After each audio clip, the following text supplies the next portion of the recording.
ఓం శ్రీమాత్రే నమః. నిత్య అర్చనకు స్వాగతం. లోక కళ్యాణం కోసం దేవుళ్ళు అనేక రూపాలలో అవతరిస్తారు. అయితే కలియుగంలో అవతరించిన శ్రీనివాసుడు శ్రీదేవిని వివాహం చేసుకోవడానికి మూల కారణం ఏమిటో తెలుసా? కుశధ్వజుడు లక్ష్మీదేవిని సంతానంగా పొందడం కోసం ఘోరమైన తపస్సు చేశాడు. లక్ష్మీదేవి అంశతో కుమార్తె జన్మించింది. ఆమె పుట్టుకతోనే వేద విద్యా సంపన్నురాలు కావడంతో ఆమెకు వేదవతి అని నామకరణం చేశారు తల్లిదండ్రులు. ఆమె అత్యంత సౌందర్య రాశి. ఆమెను పరిణయం ఆడేందుకు దేవదానవులు అందరూ ముందుకు వచ్చారు. కానీ శ్రీహరిని మాత్రమే భర్తగా పొందాలని భావించినటువంటి వేదవతి తల్లిదండ్రుల అనుమతితో ఘోరమైన తపస్సు చేసింది.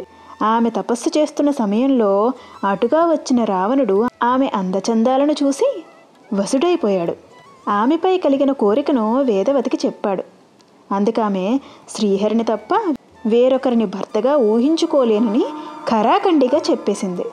దాంతో రావణుడు ఆగ్రహించి ఆమెను బలవంతం చేయబోగా తపోధనురాలైన వేదవతి యోగాగ్ని సృష్టించి అందులో దహించుకుపోతూ రావణుడికి శాపం విధించింది. నీ కారణంగా నేనిప్పుడు ఈ శరీరంతో నాశనం అయిపోతున్నాను. అదేవిధంగా నీవు నీ వంశము ఒక స్త్రీ వలన నాశనమవుతారు అని శపించింది. యోగాగ్నిలో దహనమైన వేదవతిని అగ్నిహోత్రుడు తన కూతురిగా స్వీకరించాడు. కొంతకాలం తరువాత సీతారాముల వివాహము, వారి వనవాసము జరిగినాయి.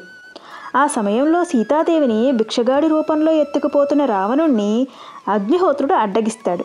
నీ దగ్గర ఉన్నది నిజమైన సీత కాదు, మాయ సీత, ఇదిగో నిజమైన సీత అని తన దగ్గర ఉన్న వేదవతిని రావణుడికిచ్చి పంపిస్తాడు. అశోకవనంలో రావణుడి చెరలో ఉన్నది నిజమైన సీత కాదు, వేదవతి. రాముడు తన సైన్యంతో వచ్చి రావణాసురుణ్ణి సంహరించి సీతాదేవిని తీసుకొచ్చి అగ్నిప్రవేశం చేయించే సమయంలో తిరిగి నిజమైన సీత రాముని చెంతకు చేరుతుంది. అప్పుడు అగ్నిహోత్రుడు సుగుణవతి అయిన వేదవతిని పెళ్లి చేసుకోమని కోరగా అందుకు రాముడు సున్నితంగా తిరస్కరించి, నేను ఈ అవతారంలో ఏకపత్ని వ్రతుణ్ణి, కలియుగంలో అవతరించినప్పుడు వేదవతిని తప్పక వివాహం చేసుకుంటాను అని వాగ్దానం చేస్తాడు. శ్రీహరిని భర్తగా పొందాలనుకున్న వేదవతి కలియుగంలో సీతాదేవి మాదిరిగానే అయోనిజగా జన్మిస్తుంది. నారాయణపురాన్ని రాజధానిగా చేసుకుని పాలిస్తున్న చంద్రవంశపు రాజైన ఆకాశరాజుకి సంతానం లేదు. సంతానం లేకపోవడంతో భార్య ధరణీదేవి చింతిస్తూ ఉండేది. తన భార్య బాధ చూడలేక తన గురువైన సుఖమహర్షి సూచన మేరకు పుత్రకామేష్టి యాగం చేస్తాడు. తరువాత అక్కడి నేలను బంగారు నాగలతో దున్నగా భూమిలోని ఒక పెట్టెలో సహస్ర కమల పుష్పం మధ్యలో దగదగ మెరిసే మేనిఛాయతో ఒక పాప కనిపించింది.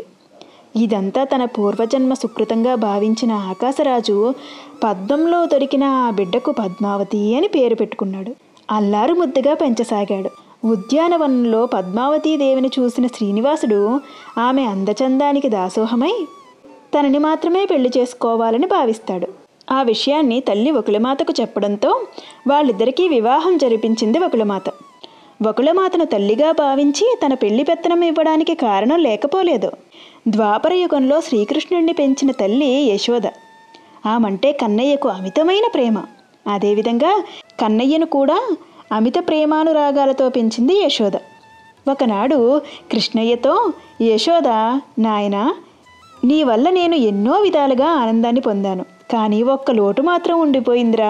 నీకు జరిగిన వివాహాలలో కనీసం ఒక్కదానిని కూడా కనులారా చూసే అదృష్టం నాకు కలగలేదు. నీ వివాహం చూడాలని కోరిక నాకు మిగిలిపోయింది అంది.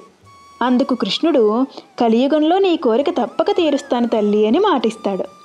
ఆ విధంగానే యశోద కలియుగంలో వకుళమాతగా శ్రీనివాస కళ్యాణం దగ్గరుండి జరిపించింది. తన ముచ్చటను తీర్చుకుంది. అదేవిధంగా శ్రీనివాసుడు వకుళమాత ఆధ్వర్యంలో పద్మావతిని పెళ్లి చేసుకుని కృతయుగంలోనూ ద్వాపర యుగంలోనూ వారి ఇరువురికి ఇచ్చిన మాటను నిలబెట్టుకున్నాడు. కోరిన కోరికలు తీర్చే కొంగు బంగారంగా మారాడు. శ్రీమాత్రే నమః.